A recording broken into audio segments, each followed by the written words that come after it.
Son los de Johnson.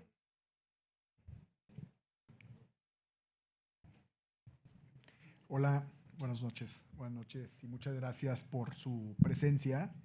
Esta es una reunión y una sesión mensual singular. Para mí, inolvidable.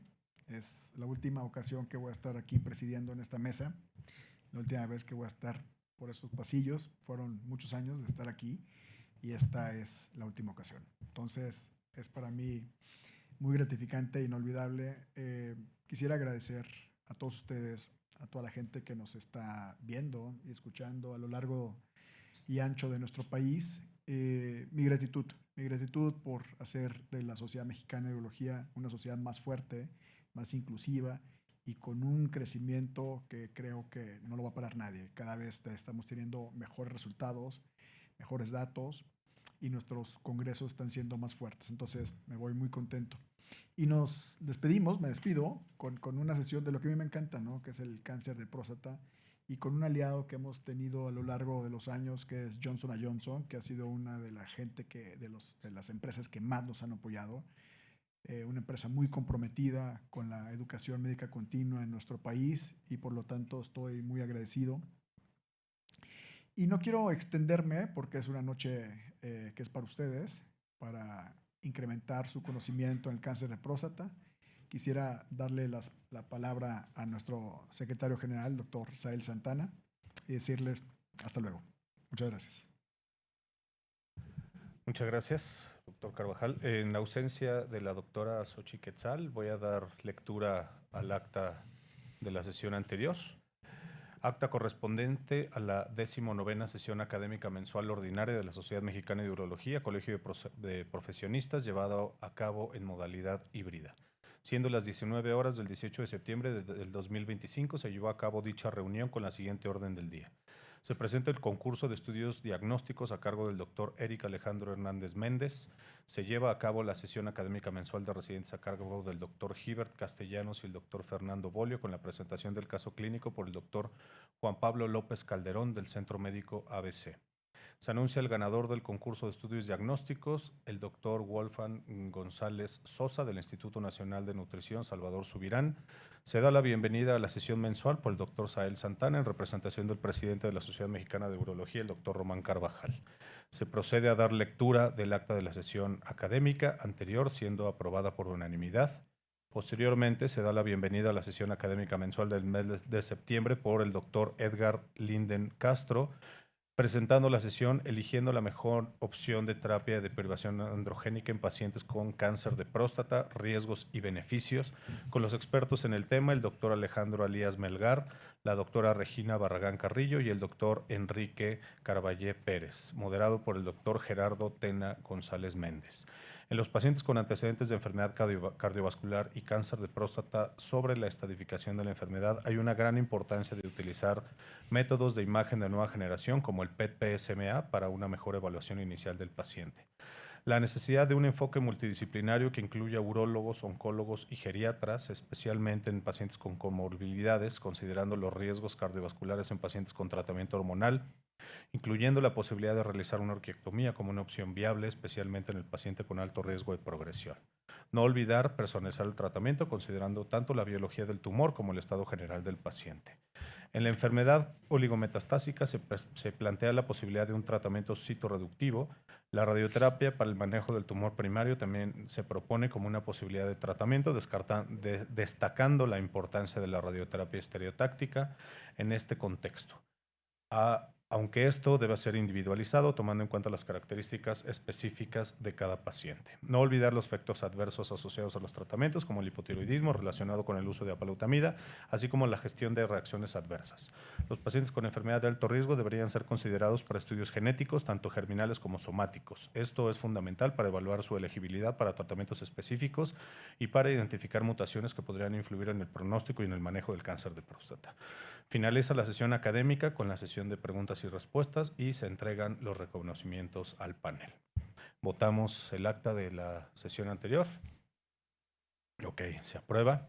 A continuación, doy lectura a la correspondencia que recibimos este mes. Solamente recibimos una invitación por parte del doctor Jesús Emanuel Rosas Nava para el curso de laparoscopía y endourología 2025. La sede va a ser el Servicio de Urología del Hospital General de México del 27 al 29 de octubre del 2025. Va a haber cuestiones teóricas, va a haber cirugía en vivo, hay cupo o pueden acudir urólogos y también médicos residentes. Hay diferentes cuotas para cada uno y los informes y las inscripciones son en la Sociedad Médica del Hospital General de México. Es la única correspondencia que tenemos. A continuación, vamos a cederle la palabra al doctor Eric Alejandro Hernández Méndez, quien es secretario suplente de Educación, para que nos presente la sesión del día de hoy. Muchas gracias. Hola, ¿qué tal? Muy buenas noches a todos. Para mí es un privilegio tener la oportunidad de, en ausencia del doctor Edgar Linden, presentar la sesión académica mensual, la última de este año y la última de este bienio. El día de hoy tendremos nuevamente un circuito de urología oncológica, hablando de eligiendo el mejor tratamiento para pacientes con cáncer de próstata N1. Y para ello nos acompaña un extraordinario panel de profesores. Está con nosotros el doctor José Arturo Ramírez Mociño, urólogo adscrito a Fundación Médica Sur. Bienvenido, Arturo, gracias por colaborar. Y está también con nosotros la doctora Cristian Aide Flores Balcázar. Ella es especialista en radiología oncológica, médico adscrito en el Instituto Nacional de Ciencias Médicas y Nutrición, Salvador Subirá, el Instituto Nacional de Cancerología y también en Fundación Médica Sur. Bienvenida, Aide. Muchas gracias por colaborar. Y nuevamente, los casos clínicos, bueno, este panel de expertos comentarán un caso clínico moderado por uno de los urólogos jóvenes de nuestra sociedad, el doctor Jesús David Castrejón García. Muchas gracias, David, por aceptar participar. Agradecemos nuevamente a Johnson, como ya comentó nuestro presidente, el doctor Román Carvajal García, ha sido uno de nuestros aliados estratégicos a lo largo de este año. Nos han dado la oportunidad de colaborar con 4 sesiones y muchísimas gracias por su apoyo para la educación médica continua de los urólogos de nuestra sociedad. Sin más preámbulos, demos inicio a esta sesión que estoy seguro va a ser muy provechosa para todos.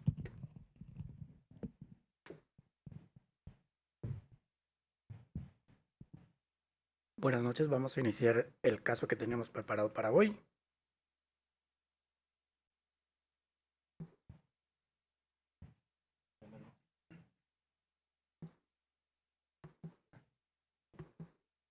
Ok, se trata de un hombre de 68 años con antecedentes familiares de cáncer de colon y tío con cáncer de próstata afinado, hipertensión arterial sistémica en tratamiento con losartán y diabetes mellitus en tratamiento con metformina.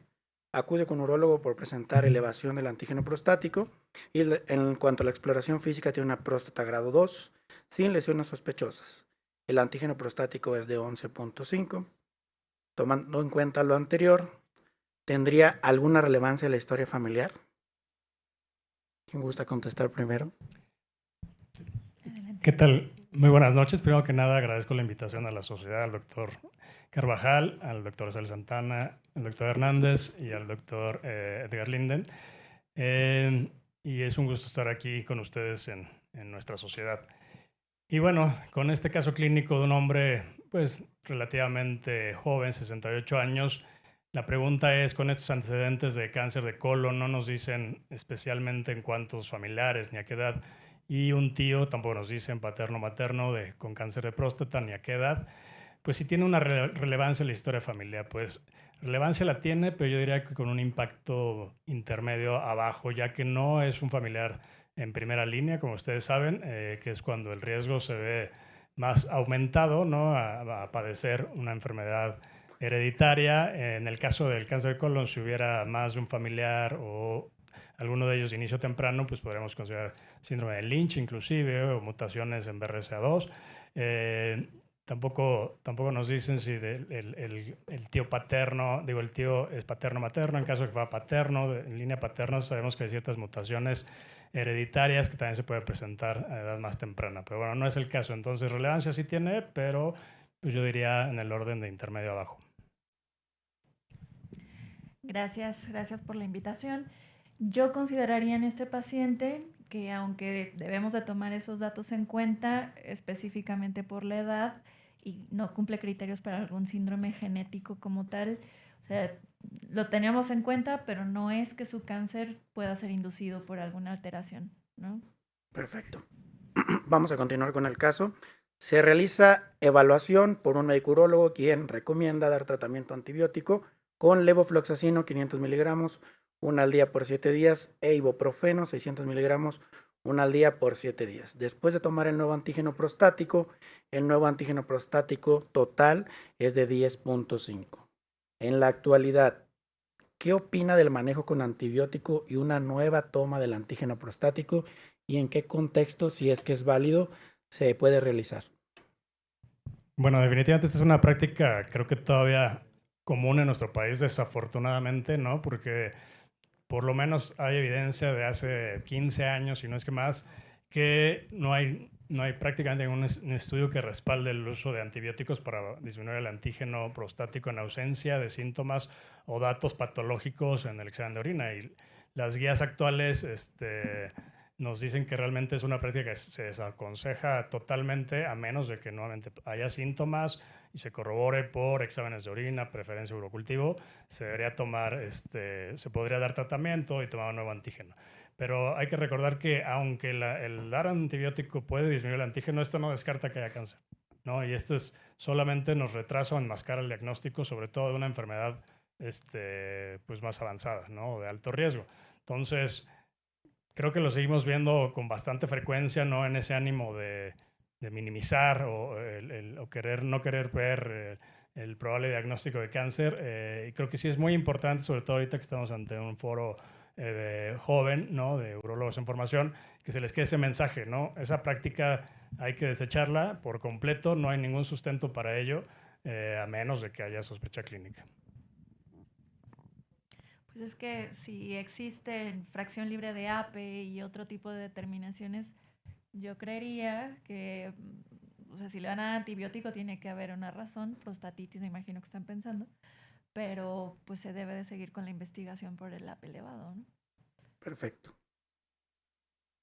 Se decide toma de biopsia de próstata convencional guiada con ultrasonido y se toman 12 muestras. El resultado es adenocarcinoma de próstata Gleason 7, 3+4, en 5 de 12 cilindros, fragmentos derechos 2, fragmentos izquierdos 3, con afección del 30% del cilindro. La invasión linfovascular y perineural son ausentes. Aquí la pregunta es la siguiente. ¿Es factible hacer biopsias sin resonancia magnética en la actualidad? ¿Y cuáles son las opciones terapéuticas para este paciente, dado que tiene un riesgo intermedio favorable con menos de 10% de probabilidad de enfermedad ganglionar? ¿Realmente no requiere estudios de estadificación? Pues mira, tiene un antígeno prostático que damos de ¿qué? ¿De 10? Algo así. Entonces, habitualmente, digo, no todos los hospitales tienen una resonancia, o los hospitales escuela, desgraciadamente, tienen turnos muy lejanos para resonancia. Pues es una opción válida, ¿no? El ultrasonido. Ahora bien, con respecto a los estudios de extensión, no todos los pacientes pueden tener acceso a un PET-PSMA, ¿no? Que es lo ideal que debiéramos de tener. Sin embargo, aquí se entiende que si es un paciente con enfermedad localizada por tomografía o que tuviera la resonancia, entonces en ese caso sin enfermedad ganglionar, tendríamos que ofrecer el tratamiento que el paciente mejor quiera en la situación informada, ¿no? Entonces, si es un paciente fit, es un paciente que tiene buen estado funcional, es un paciente que puede ir a tratamiento quirúrgico o radioterapia, pero se le tiene que dar la cara bonita y la cara fea de cada tratamiento, ¿no? ¿A quién elegiríamos para poder recibir radioterapia? Pues hay muchas cuestiones, ¿no? Culturales, si es alguien que no se puede transfundir por cuestiones religiosas, pues va a la radioterapia sabiendo que en caso de alguna recurrencia, tal vez pudiera no ser candidato a una prostatectomía de salvamento, ¿no? Pero esta decisión se toma en conjunto con el paciente informándolo bien. Sí, no, estoy de acuerdo. Respondiendo a la pregunta de resonancia en la actualidad, creo que sí es muy importante otra vez dejar en claro lo que tenemos hoy de evidencia, ¿no? Hoy en día las principales guías internacionales nos dicen que prácticamente es de forma obligatoria la resonancia prebiopsia, eso dicen las guías europeas, las guías de la NSSN nos dicen que debe ser un procedimiento ya de rutina prebiopsia, que es distinto que si no lo tenemos disponible, como dice la doctora Flores, pues evidentemente no se realizaría, ¿no? Pero si lo tenemos disponible, ya sea en el medio público o privado, se debería intentar realizar. Nos ayuda a disminuir biopsias innecesarias, además que nos ayuda a hacer más certera la biopsia, a hacer biopsias dirigidas, al menos de forma cognitiva. Entonces creo que sí es un concepto también que debe quedar muy claro, ¿no? En la actualidad, estamos hablando de 2025, no debería ser. Hace 3 años, de 3 años para atrás, era opcional. Si ustedes leen guías de 2022, las guías que ya mencioné decían opcional, se recomienda, se sugiere. Hoy, si las leen, no dice eso, dice es obligatorio o de rutina, ¿no? Entonces, pues hay suficiente evidencia para ello. Ahora, opciones terapéuticas o estudios de extensión en un intermedio, es importante también siempre tener en cuenta esta subclasificación de intermedio favorable y desfavorable de acuerdo al Gleason y al ISUB, ¿no? En un intermedio favorable o ISUB 2 deberíamos considerar con un antígeno mayor a 10 al menos realizar algún estudio para descartar enfermedad ganglionar como una tomografía, ¿no? Tal vez ya no, a menos de que fuera un riesgo intermedio desfavorable, buscaríamos hacer ya un gamagrama o de preferencia en la actualidad un PET. Sé que en la mayoría no se hace como tal en el intermedio favorable, ¿no? Al considerarse que tiene pues un mejor pronóstico, ¿no? Pero bueno, esto nos permitiría tener una mejor estadificación y proponer, como decía la doctora Flores, los mejores tratamientos disponibles, ¿no? Como puede ser la cirugía o la radioterapia. Doctor Carvajal. Sí, no, aquí tengo muchos comentarios. Yo creo que estudios de extensión en él no están indicados. Es un intermedio favorable. Pero cuando usted habla de tratamientos en un 3+4, incluye también terapia focal. Y yo creo que, no creo, a mí me parece y debería estar obligado a la resonancia magnética también para planeación quirúrgica. Este paciente probablemente desea preservar su salud sexual, su función eréctil. Tienes que ver cuál es la planeación quirúrgica, si le vas a preservar o no, cuánto se cargaron para un lado, cuánto se cargaron para otro, si invade la cápsula, si está lejos de la cápsula, cuánto mide el tumor, etc. Entonces, a mí me parece que esto es obligado, y además la edad también, ¿eh?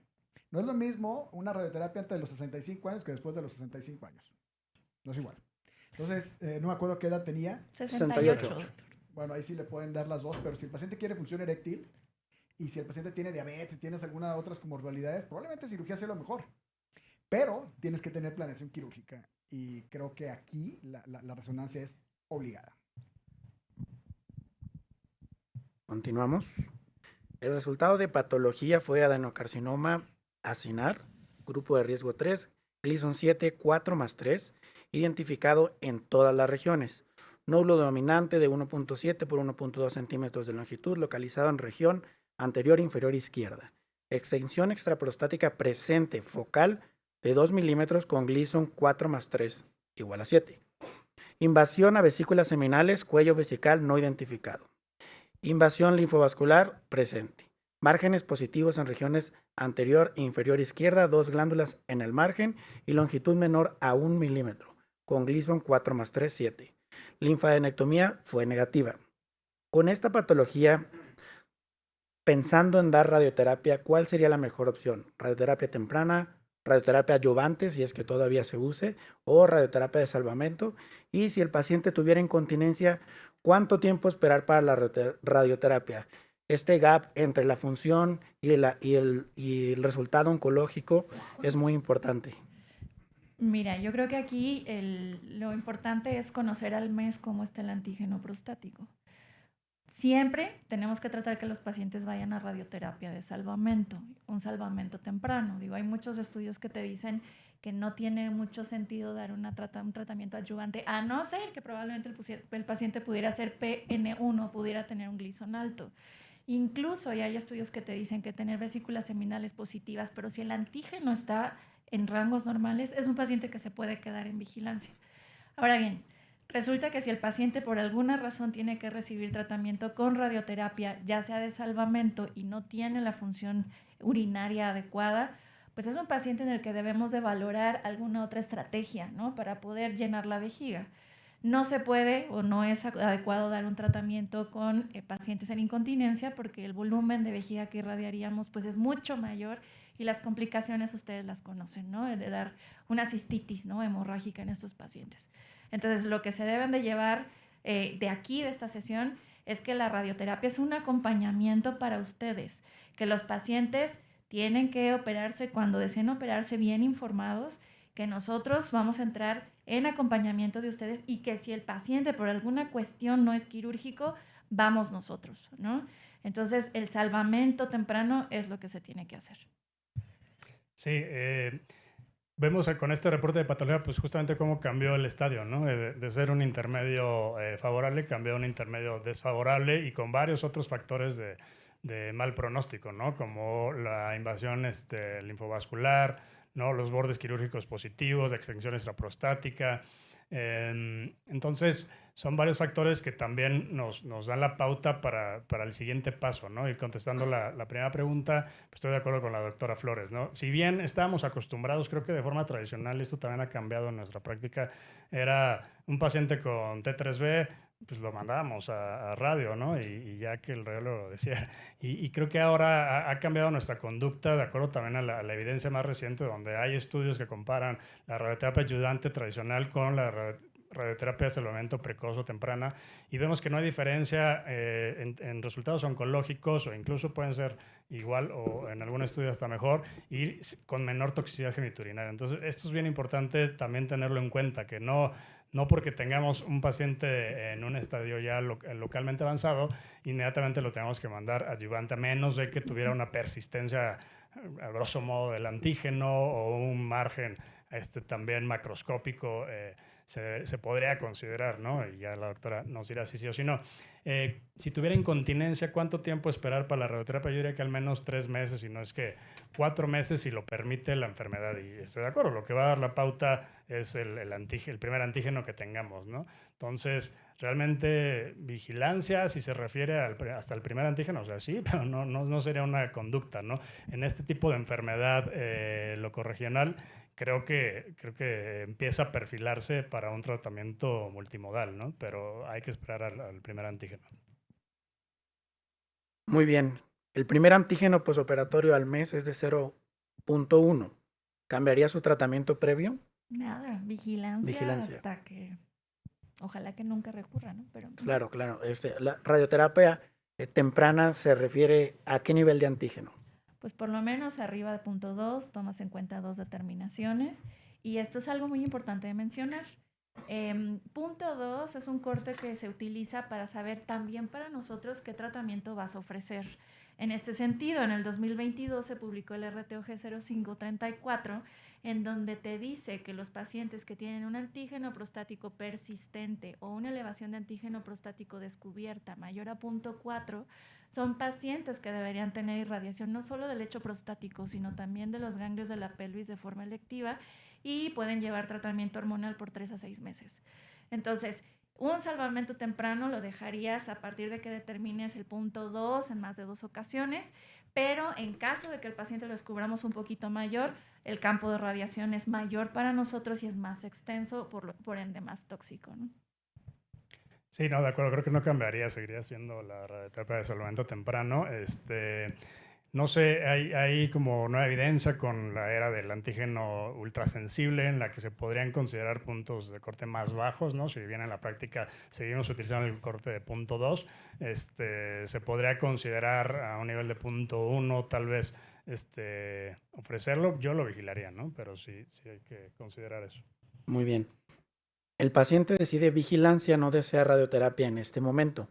¿Cuál sería el seguimiento recomendado para este paciente? Pues son pacientes que lleva uro, ¿no? Entonces, uro hace su antígeno prostático cada 3 meses, etcétera. Ajá. Sí, no, sería el seguimiento convencional con antígeno prostático cada 3 meses, ¿no? Y a partir de ahí, si detectáramos un antígeno a punto 2 o más, sería motivo 1 de restadiar y 2 de interconsultar a radiooncología. Exactamente. Bueno, vamos a poner los valores del antígeno prostático, cómo evolucionó. Al mes de posoperado tiene 0.1, al tercer mes 0.35, al sexto mes 0.7 y al año 3.04. Aquí vienen varias preguntas. La primera es necesario reestadificar al paciente y con qué estudio antes de la radioterapia? Pues si es un paciente que tiene los medios para poder pagar un PET-PSMA, claro que lo necesita, ¿no? Porque nos va a dar mayor información ósea y de tejido blando. ¿Qué estudios elegirían para reestadificar a este paciente? PET-PSMA, por si lo tengo en la mano.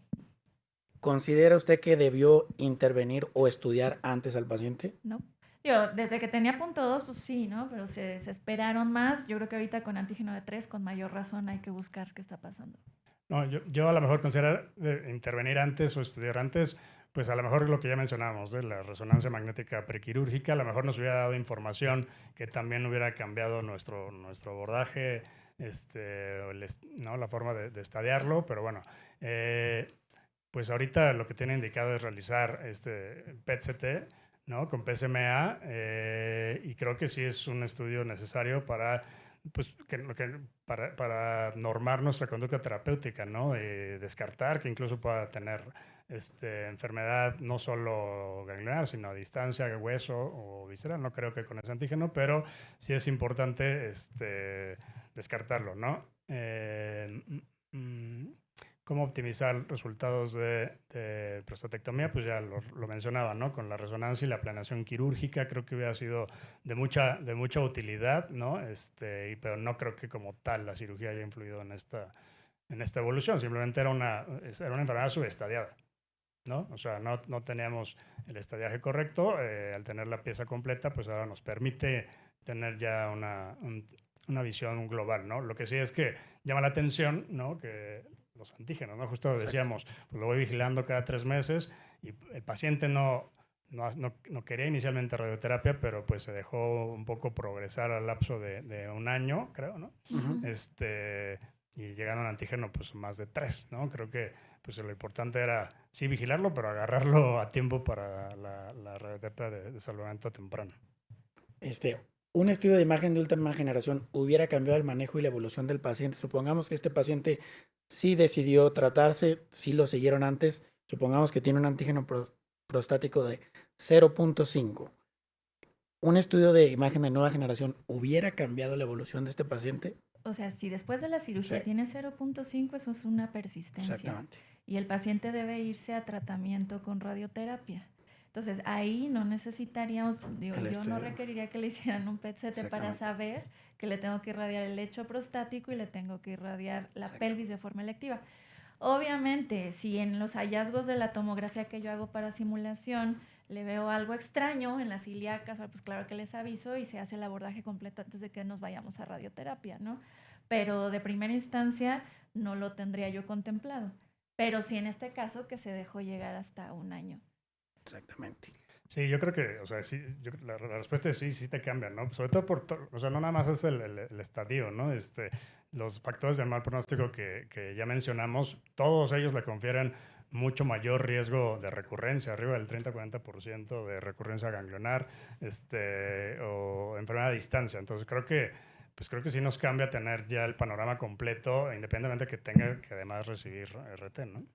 Claro, se le realizó un PET-PSMA que reporta cambios posquirúrgicos post-prostatectomía radical e hipermetabolismo en 2 lesiones nodulares paramediales derechas en el lecho quirúrgico prostático compatibles con sitios de recibida tumoral por primario conocido, con extensión a ganglios pélvicos obturadores, ilíacos comunes bilaterales y retroperitoneales, retrocavales. Resto del rastreo corporal sin evidencia de lesiones metastásicas a distancia, lesiones por fractura y proceso inflamatorio en el cuarto, quinto, sexto y séptimo arcos costales izquierdos con patrón lineal y una enfermedad diverticular en el colon sigmoides. Con estos resultados, ¿cómo etapificarían a este paciente? ¿Qué opciones de manejo le ofrecerían? ¿Y cuál sería la mejor opción al momento de elegir un antiandrógeno de nueva generación? Pues digo, es una etapa T3B, N1, M1A, ¿no?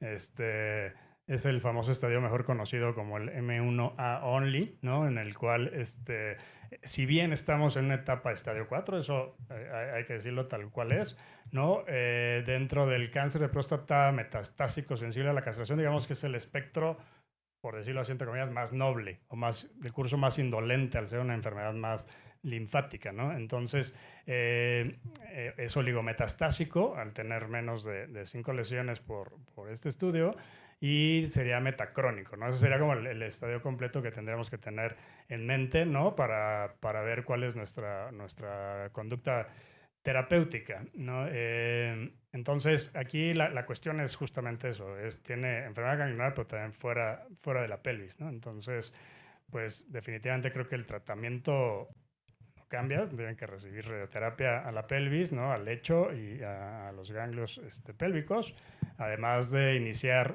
en lo que se lo mandamos al reoncólogo, podemos iniciar ADT, ¿no? Y también considerar, repito, por los mismos factores de mal pronóstico que se encontraron y riesgo alto de recurrencia, considerar un antiandrógeno de nueva generación, un ARPI, ¿no?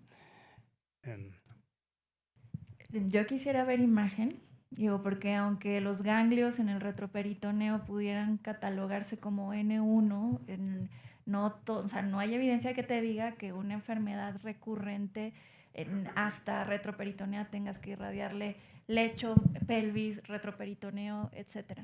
Entonces, probablemente si fuera una enfermedad que pudiera ser susceptible de radioterapia estereotáxica en el retro, tal vez, pero debemos de tener en cuenta que este paciente necesita un manejo sistémico, es un M1, ¿no? Probablemente podemos valorar en un contexto como individualizado si le das tratamiento con radioterapia, pero aquí lo que apremia es el manejo con el antiandrógeno. Sí, y de la última pregunta, ¿cuál sería la mejor opción para elegir entre los antiandrógenos de nueva generación? Pues bueno, esa es la pregunta siempre del millón, ¿no? Y que nos la pasamos discutiendo en nuestros cursos y congresos de cuál es mejor. Sabemos que hay un montón de ahora metaanálisis que hacen comparaciones indirectas, las cuales pues, no son del todo válidas. Lo importante siempre es no olvidar individualizar y perfilar muy bien a nuestro paciente, la edad, su estado funcional y comorbilidades, ¿no? De acuerdo a eso, pues podremos elegir al antiandrógeno. Sabemos que tiene una eficacia muy similar entre ellos y un perfil de seguridad, alguno mejor que el otro. Pero creo que además de esto que acabo de decir, algo bien importante es también la evidencia que hay en el escenario que estamos, ¿no? Entonces, creo que en ese sentido ahí sí apalutamida y daralutamida tendrían un poco de ventaja, ¿no? Porque tenemos ya estudios, si bien no están finalizados, están en ensayos en fase 3, algunos ya con resultados preliminares, como el estudio Atlas, ¿no? Donde se da radioterapia con ARPI, ¿no? Específicamente con apalutamida. También ya hay otro estudio de radioterapia con daralutamida, todavía con resultados menos tangibles. Pues son estudios que además de sus estudios pivotales, como lo es Titán, ¿no? O Aramis, ¿no? Pues han demostrado ya este beneficio. En salutamida como tal no está probado en este escenario multimodal, específicamente de N1, y abiraterona pues podría ser considerado por el costo, ¿no? Pero nada más, porque por lo demás este paciente era hipertenso y diabético, entonces por supuesto que no era la mejor opción darle abiraterona más prednisona. Muy bien. Debido a las actividades laborales del paciente y recursos, se inicia con bloqueo androgénico, primero abiraterona y posteriormente se cambia a palutamida y se mantiene con la palutamida. Considerando otros tratamientos, más o menos ya contestaron a esta pregunta, ¿qué tipo de radioterapia es la idónea en estos casos? Y la controversia, ¿la cirugía tiene aún cabida o en qué casos se consideraría? La verdad, yo creo que primero veo imagen y ni siquiera, o sea, si está arriba de las ilíacas comunes, probablemente ni siquiera sea para radioterapia. Digo, ahorita vamos a ver el resto de la evolución del caso, pero si es que tuviera que recibir radioterapia, siempre se tienen que ir a radioterapia de intensidad modulada. El subir un campo de radiación al retroperitoneo se traspoló de pacientes con cáncer de cervix. Y desde hace 30 años en cáncer de próstata no ha habido estudio que pueda responder precisamente si les das campo a retroperitoneo a este tipo de pacientes, porque el único estudio que se hizo hace mucho tiempo precisamente tenía 48 pacientes y no respondió la pregunta. Entonces, lo único que podría decir es que ya no se usa la radioterapia convencional en estos casos, y si es un paciente con múltiples ganglios, pues tampoco tiene caso ofrecer radioterapia estereotáctica. Entonces, tendremos que ver imagen y valorar bien de qué se beneficiaría, y pareciera que ahorita es sistémico el manejo. Sí, si fuera una metástasis, esta retrocaval única, ¿no? Creo que apoyando lo que dice la doctora Flores, sería candidato tal vez a SBRT, ¿no? Además de la radioterapia pélvica y el manejo, obviamente, hormonal. Pero faltaría ver la imagen, porque si es enfermedad más de un ganglio retroperitoneal, pues, o en algún otro sitio, por supuesto que pues ya no será candidato a esto. Ahora, la pregunta de si la cirugía tiene aún cabida y en qué casos la considera, si es controversial. Yo opino que no es controversial, porque realmente sí, yo diría que aún tiene lugar bajo contadas excepciones y con un paciente súper bien seleccionado, porque estamos hablando de una linfanectomía de rescate postprostatectomía, ¿no? Entonces, podríamos tal vez elegir un paciente que tuviera enfermedad ganglionar menor, ¿no? Es decir, menos de 3 ganglios en pelvis, sobre todo, ¿no? Porque ya fuera de los ganglios regionales, pues ya no tendrá cabida, ¿no? Estamos hablando otra vez de una enfermedad sistémica y ya no tendremos por qué hacer una linfanectomía de rescate. Entonces, que tenga un antígeno tal vez bajo, que tenga un buen estado funcional, más de 10 años de supervivencia, pues tal vez se podría considerar, ¿no? Sería tal vez ese el perfil ideal para una linfanectomía de rescate. Sin embargo, pues va de la mano también de lo que dice la doctora Flores. En este paciente en específico, pues por supuesto que no tendría lugar alguno, ¿no? Sobre todo pues porque estamos hablando ya de un estadio 4, con este M1A only, sí, con este perfil que les digo, tanto más indolente que los M1B y M1C, pero aún así ya es enfermedad sistémica y no tendríamos por qué hacer una linfanectomía de rescate, ¿no? Entonces, no es controversial, tiene un lugar, sí, pues muy chiquito y en pacientes muy bien seleccionados. Es que, a ver, no queremos entender que esto es una enfermedad sistémica. No le van a hacer absolutamente nada. Le puede hacer lo que tú quieras, pero el paciente tiene una enfermedad sistémica. Aquí el tratamiento, la piedra angular de esto es el tratamiento médico, como lo dijo la doctora, no hay más. Si a todo lo que le quieres hacer le agregas el tratamiento médico, le va a ir muy bien. Exacto. Porque le agregas el tratamiento médico. Pero radiarlo, operarlo a este paciente, no tiene sentido. Es sistémico. Justo lo que dicen del rol de la cirugía es siempre dentro del contexto multimodal. O sea, no va a ser único tratamiento, ¿no? O sea, generalmente a estos pacientes que se les ofrece linfanectomía de rescate van a ir además seguidos de radio otra vez y de tratamiento hormonal, ¿no? Entonces, pues bueno, es justo lo que hay que tener muy claro, ¿no? Muy bien, la evolución del paciente fue un antígeno prostático de 3.04, a los 2 meses de 1.34 y a los 6 meses de 0.05. En este escenario tendría lugar darle quimioterapias, probabilidades de resistencia a la castración, qué beneficios hubiese tenido con radioterapia y consideraciones extras en el seguimiento.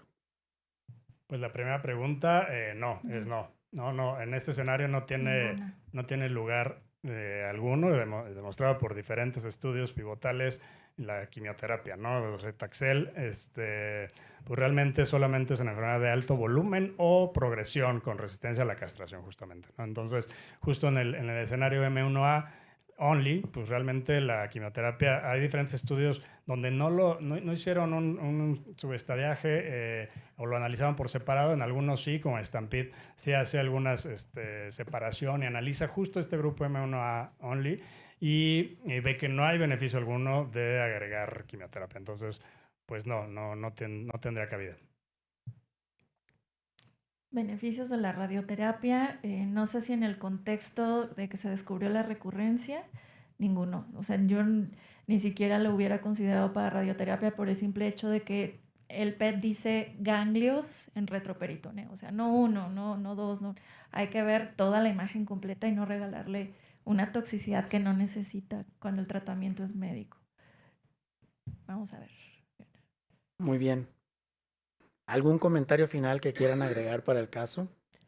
Sí, a lo mejor es como que probablemente a lo mejor se perciba que en las etapas relativamente tempranas, ¿no? Riesgo intermedio favorable o desfavorable, como que hay como cierta guerra, ¿no? Entre si radioterapia, entre cirugía.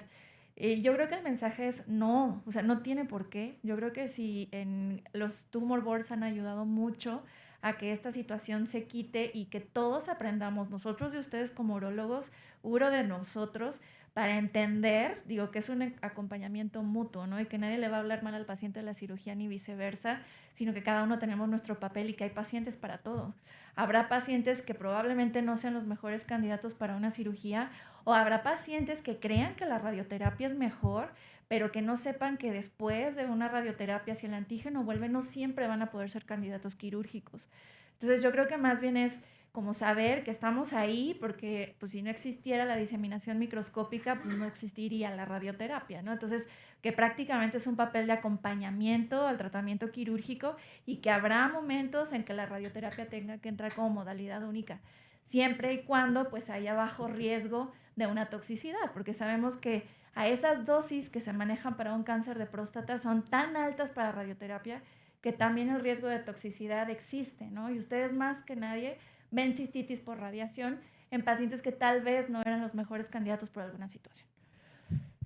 Sí, yo un par de comentarios finales, estoy muy de acuerdo, pero primero me gustaría decir, redefinir el rol de la estadificación con el PET-PSMA, o sea, es algo que, bueno, lo decimos bastante, pero es bien importante esta nueva estadificación funcional, ¿no? Y no solamente anatómica como estábamos acostumbrados antes. Ese es un comentario. El siguiente es considerar esta etapa de la enfermedad como una entidad aparte, ¿no? Como ya dijimos, tiene una biología particular, con un curso distinto, un tanto más indolente dentro del estadio que es, ¿no? En el que se debe considerar como enfermedad sistémica, sí, pero también tratamiento local agresivo cuando así sea pertinente.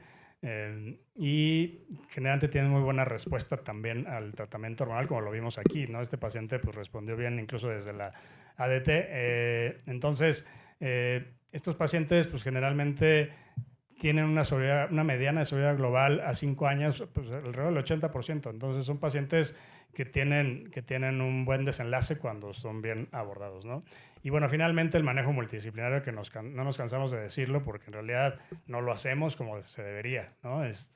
Estos boards, pues sí, son muy mencionados en hospitales públicos, pero sin embargo en hospitales privados, pues no los tenemos tan a la mano y los necesitamos, ¿no? Entonces, individualizar el tratamiento del paciente, siempre apoyados de oncología médica, de radiooncología, para empezar, ¿no? Porque después estos pacientes requieren manejo de endocrinología, de nutrición, de rehabilitación de piso pélvico. Es nuestra labor como urólogos también verificar su función urinaria, su función sexual, salud ósea, ¿no? Salud muscular. Entonces son un montón de cosas que a veces descuidamos, y ya mencioné también inclusive la parte psicológica, ¿no? Entonces esto pues requiere definitivamente un manejo integral y multidisciplinario. Bueno, muchas gracias. Gracias a ustedes, doctores. Gracias.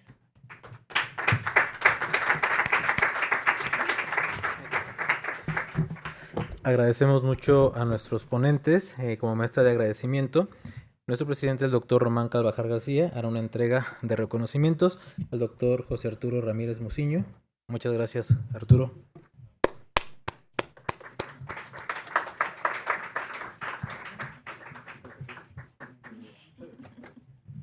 Okay. A la doctora Aide, muchas gracias.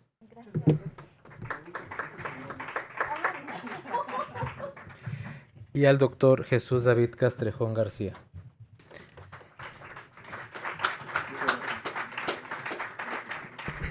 Tenemos al ganador del concurso de este mes. La ganadora es la doctora Brenda Suaste. Muchas felicidades. Puede comunicarse a las oficinas para recibir su premio por acompañarlos en la sesión del día de hoy.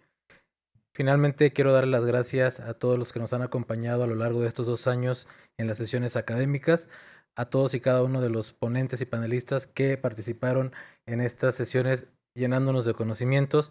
Evidentemente a todos ustedes que mes con mes nos acompañaron de manera presencial, a los que se conectaron de forma virtual. Gracias por confiar en este proyecto educativo.